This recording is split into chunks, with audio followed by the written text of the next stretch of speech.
What's going on, guys? So I'm doing another maintenance slash upgrade on the bike here. As you can tell, a couple of things are missing for the observant people in the crowd. So long story short, after last ride, I realized I had a coolant leak. This might be hard to see here on camera, but see where that, right there where the drop is forming? So I had a crack in this hose. So it wasn't a terrible leak, but I could smell it. And unfortunately, you can't buy this replacement hose that I can tell from the KTM OEM catalog. You have to buy this whole thing, which is over like $100 something.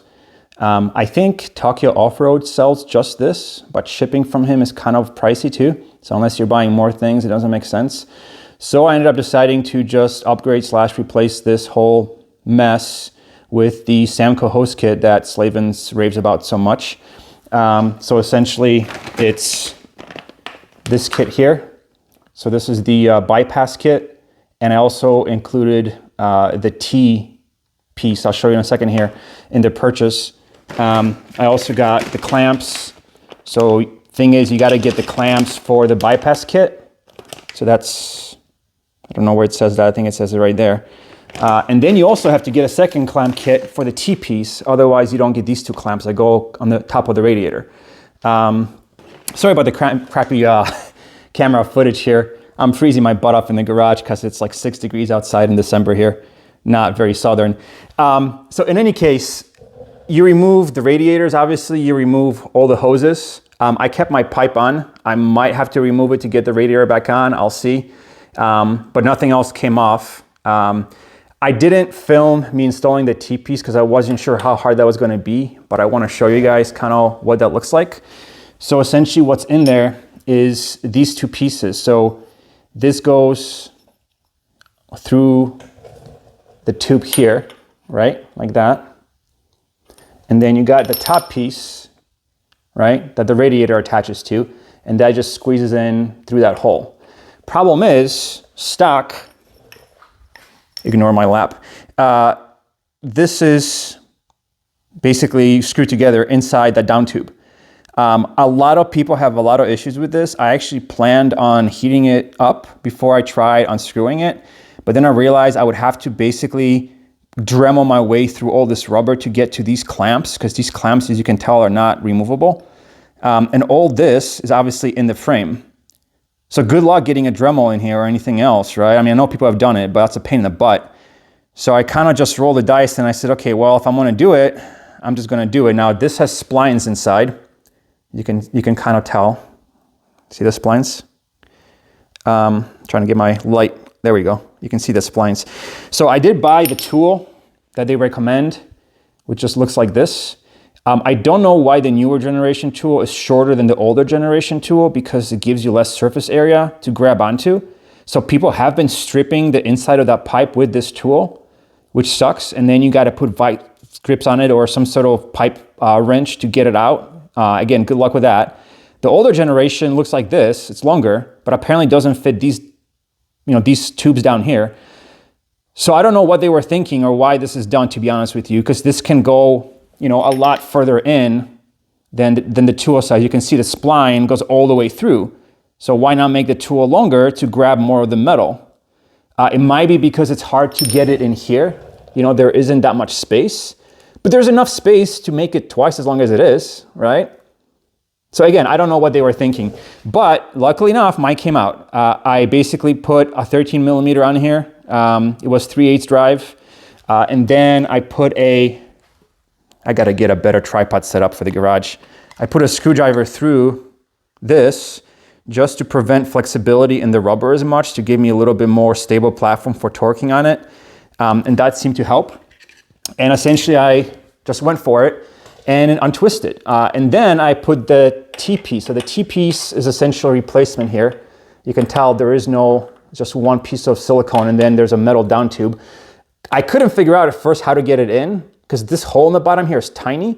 What happens is you take the down tube and you force it through this hole and down, and then you have the T-piece kind of curved and sticking out here. So you squeeze it together and you push one of the parts in, and then you got to fish it out through the other side. took about 5 minutes, but it wasn't too bad, and now it's in there. And so the bottom of it is metal, so same thing. The one thing Samco recommends is to use their clamps. I guess you void the warranty if you don't use their clamps.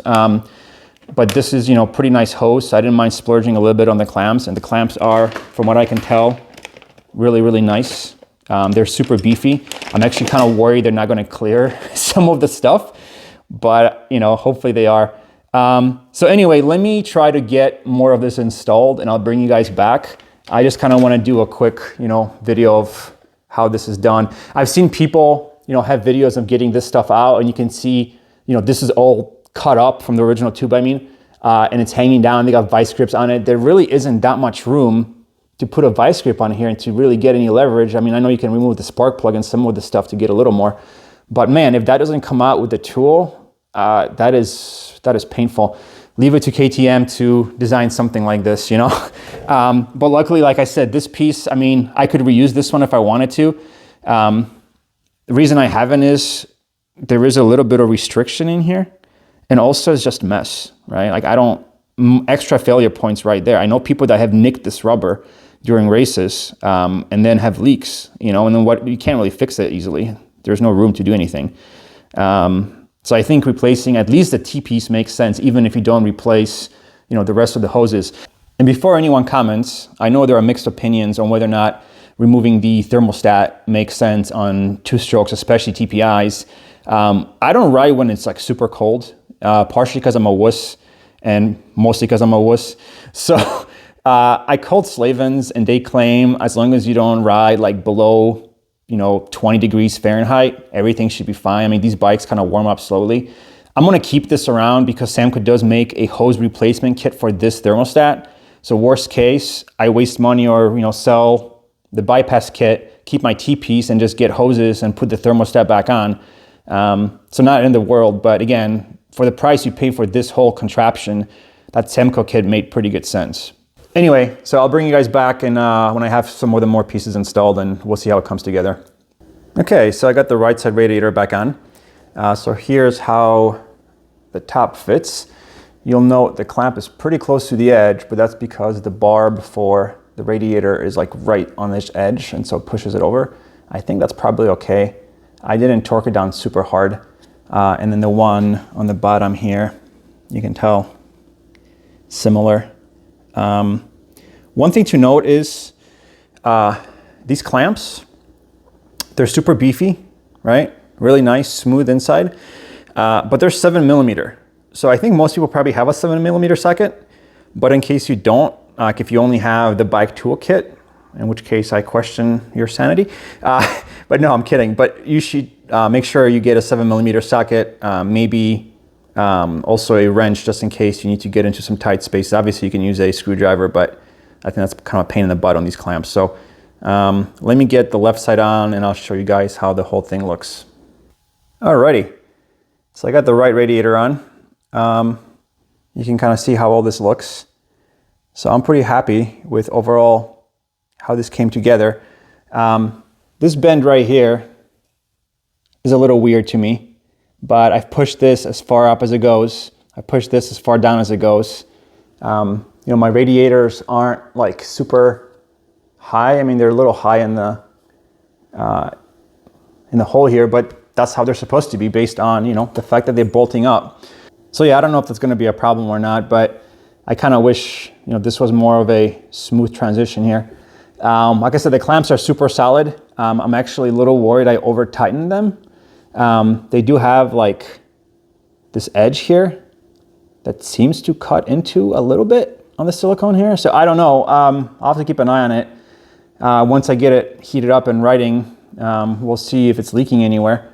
But overall, everything came together pretty good. Yeah, I don't have any complaints. Hopefully the bike will run cooler.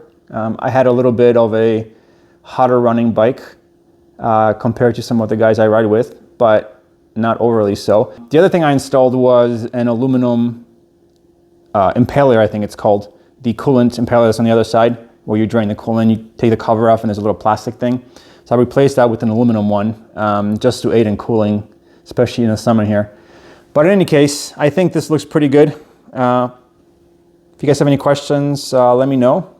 I got this from Rocky Mountain, I think, but Slavens carries the exact same thing, except Rocky Mountain doesn't have the upper clamp kit. So if you get from Slavens, you can get everything together and the prices are the same. So looking back, I probably should have gotten them from Slavens. Anyways, thanks for watching. Sorry about the rambling. Still cold, but at least I got this done. So Merry Christmas to everyone, and I'll see you in the new year.